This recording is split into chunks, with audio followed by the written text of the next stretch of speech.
Jean-Pierre Charles, bonjour. Bonjour.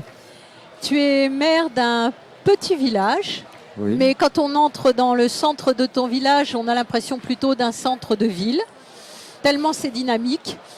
Et c'est dynamique sans doute parce que tu y as mis toute ton âme.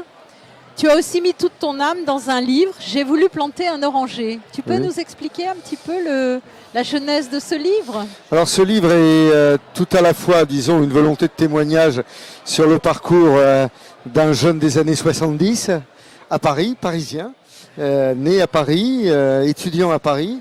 Et ce parcours intellectuel qui m'a amené ensuite à faire le choix conscient de vouloir développer un certain nombre de talents dans la ruralité, dans le monde rural, en fonction d'une analyse politique qui consiste à dire il nous faut vraiment un nouvel aménagement du territoire.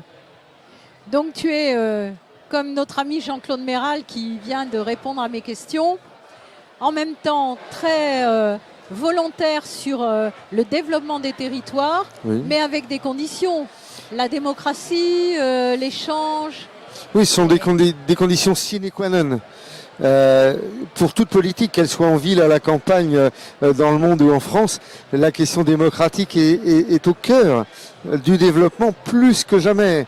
À l'époque où on sait que les gens votent moins, expriment de la méfiance, expriment même des votes extrêmement durs, extrémistes, droitiers du terme. Et donc la démocratie est la base et le cœur du développement.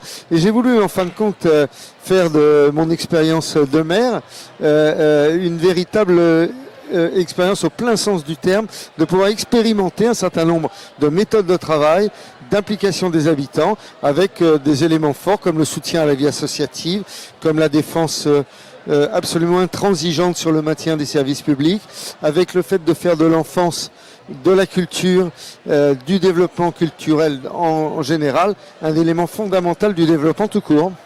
Tu peux nous donner un exemple très concret de comment s'est exercée cette démocratie? Je pense à tes Grands Moulins. Ah, les Grands Moulins, oui. Les Grands Moulins, le site des Grands Moulins à Grasset était un équipement qui était en ruine, était une minoterie du début du XXe siècle qui avait été abandonnée depuis 1960.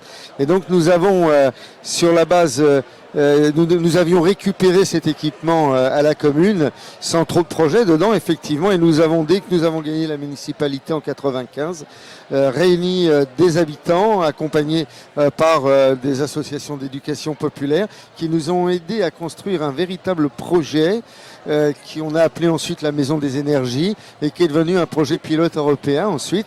Grâce à cette énergie, cet équipement maintenant est ouvert depuis 11 ans. Il est parfaitement rentable. Il accueille des centaines, voire des milliers de jeunes, d'adultes de la France entière et même de l'étranger pour la découverte, l'apprentissage des énergies. Et ça voulait dire aussi une maison des énergies, c'était aussi la maison des énergies locales, bien sûr.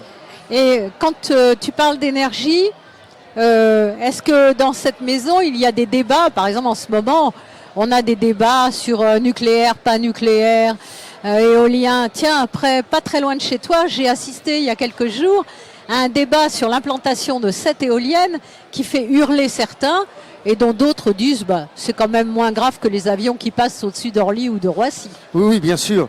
Le centre des Grands Moulins, au-delà de sa mission sur la question des énergies, est devenu ce qu'on appelle un espace de vie sociale. C'est-à-dire que c'est un peu le réacteur de toutes les énergies locales et de tous les débats locaux qui ont trait aux énergies, avec énormément d'éducation qui est faite. Parce que je pense que tous ces sujets qui sont complexes ne peuvent pas se passer d'une véritable éducation populaire au vrai sens du terme, où nous pouvons par des documents, des débats, des expositions éclairer les choix. Il ne s'agit pas de dicter les choix, mais il s'agit de les éclairer pour que nous prenions les moins mauvaises décisions possibles et faire en sorte qu'elles soient le plus partagées, bien sûr. Et donner aux gens un sens critique. Surtout, il faut redonner un sens critique et surtout les débarrasser des avis vite faits, des avis, vous savez, maintenant, c'est le fast-food également au niveau des idées. On consomme de l'idée toute faite.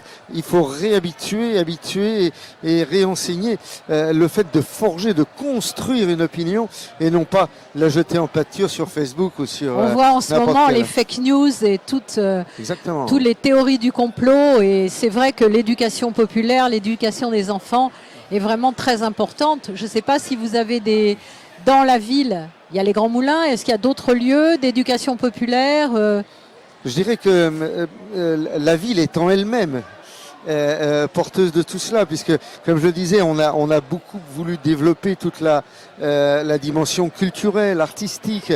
Nous avons un musée de la photographie qui, là aussi, pas seulement qu'un musée de la photographie, est une maison de l'image où des stages sont organisés pour apprendre à décrypter les images. Nous avons une galerie d'art plastique. Nous avons 40 associations pour 1500 habitants, ce qui est absolument énorme. Pour mémoire, quand nous avons pris les affaires municipales, il y en avait 7. Donc, si vous voulez, toute la question de l'éducation populaire, la question du rôle d'une commune comme vecteur de connaissances, d'intelligence, pourquoi ne pas le dire, est fondamentale. On ne le dit jamais. On dit le maire, il est garant de l'intérêt des habitants, il doit maintenir les services publics, etc., etc. On est bien d'accord là-dessus. Mais il a un autre rôle qui est presque au sens étymologique du terme, et qui doit faire en sorte que nous devons. Qui dit démocratie dit forcément éducation populaire.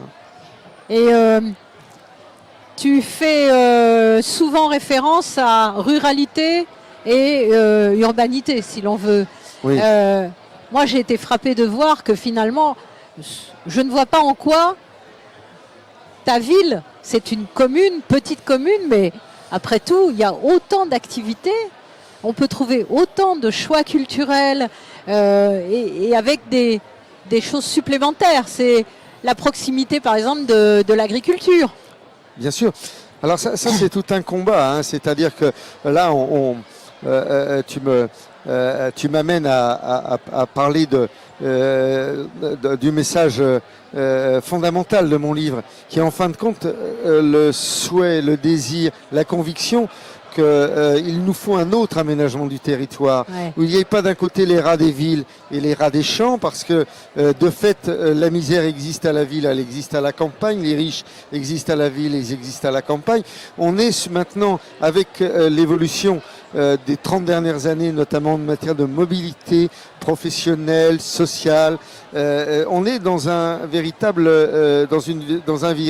bouleversement qui font que nous ne pouvons plus vraiment discerner ce qu'est un espace rural au sens humain du terme. Bien sûr, on peut le définir par la densité au kilomètre carré, la place de l'agriculture au niveau, on s'entend bien, au niveau superficie, parce que les agriculteurs à Grasset, il en reste 8. Il y en avait 70 en 1960. Donc le poids humain c'est n'est plus inversement présent. Proportionnel au nombre d'associations. Exactement, exactement, avec des agriculteurs qui ne sont même plus d'ici, comme on dit, hein, qui peuvent venir de Chine ou d'ailleurs. Hein. Donc si vous voulez, on a une véritable nécessité écologique à rééquilibrer l'aménagement du territoire. Tout à l'heure, j'étais au Forum social et j'assistais à un débat sur le logement. Je vais être très provocateur. Pour moi, il n'y a pas de crise de logement en France. Il y a des millions de gens qui attendent des logements en région parisienne et nous avons, nous, en ruralité, des milliers de logements vides, y compris dans le patrimoine social. Il suffirait, ma commune peut très bien accueillir 200 habitants supérieurs. Réhabiliter des maisons. Moi, j'ai toujours l'impression qu'on construit des lotissements à proximité du centre-ville dans lequel il y a écrit à vendre, à vendre, à vendre, à vendre. Oui, ça a été la mode des années 70. Il fallait même les collectivités comme les départements, les régions, même l'État, pousser à la réalisation de lotissements, tout en sachant qu'on allait bien sûr vider les centres-bourgs. Mais l'enjeu est absolument fondamental de repenser le rapport ruralité-ville en France, dès l'instant où on en fait la preuve. Et beaucoup de jeunes universitaires sont très passionnés de ces questions-là. J'en ai rencontré une à Angers il y a encore très peu de temps qui prouve par A plus B que même si on prend le rapport économique des choses, la ruralité est extrêmement rentable. Et les habitants sont extrêmement rentables parce qu'ils ont des productivités bien meilleures qu'en ville. Oui, je crois que une des possibilités de faire que des agriculteurs survivent, c'est qu'ils puissent transformer ce qu'ils produisent. Qu'il y ait des coopérations de transformation, des ateliers coopératifs de transformation, Bien par sûr. exemple, qui leur donnent une plus-value qu'ils n'ont pas en vendant leurs produits bruts à la grande distribution ou en le Bien mettant sûr. sur le marché international. Alors l'agriculture n'est pas un monde homogène. Non. Entre le nord du département du Cher, les grandes exploitations céréalières, et le sud du département avec de l'élevage plutôt extensif, etc. On est dans des relations extrêmement différentes. La question qui se pose, c'est effectivement ce rééquilibrage et le fait que, voilà, je vais prendre deux exemples qui vont être parlants. Un jour de circulation automobile en région parisienne en matière de production de gaz à effet de serre, carbone, etc. égale un an des deux départements du Cher et de l'Indre, du Berry. Un an égale un jour. Premier chiffre. Deuxième chiffre, depuis longtemps, mais ça tendance à s'accentuer, la différence des dotations aux collectivités va du simple au quadruple. Vous êtes maire d'un village de 200 habitants, vous avez en gros 80 € par habitant pour gérer votre commune. Vous êtes maire de Nantes, vous avez 300 €. Oui, donc quand tu parles de déséquilibre, c'est aussi les inégalités pauvres-riches, commune pauvre, commune riche, département pauvre, département riche, Oui. sachant que par exemple, on trouve dans les banques, notamment dans les banques de l'économie sociale, des rapports entre les encours de crédit et les encours de dépôt qui font que les départements et les villes les plus pauvres, ce sont celles qui contribuent le plus et qui ont le moins de crédit. Bien sûr, oui, tout à fait. Ce que vous dites là est une véritable démonstration et vient même sur ces questions-là encore approfondir. Paul Boccarat, notamment un grand économiste communiste qui est décédé très récemment, l'avait mise en valeur. Il y a un effet absolument accélérateur de particules de tous ces processus et notamment au niveau des collectivités plus ou moins riches ou plus ou moins pauvres. On a fait un peu le tour des questions. Est-ce Oui. que tu as une envie de conclure d'une certaine manière Non, de conclure, oui, parce que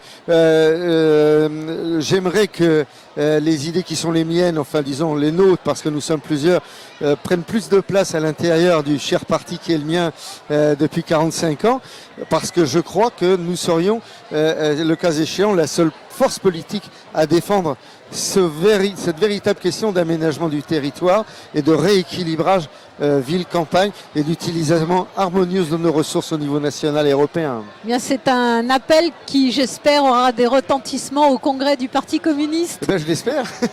Merci. C'est moi qui te remercie, Sylvie.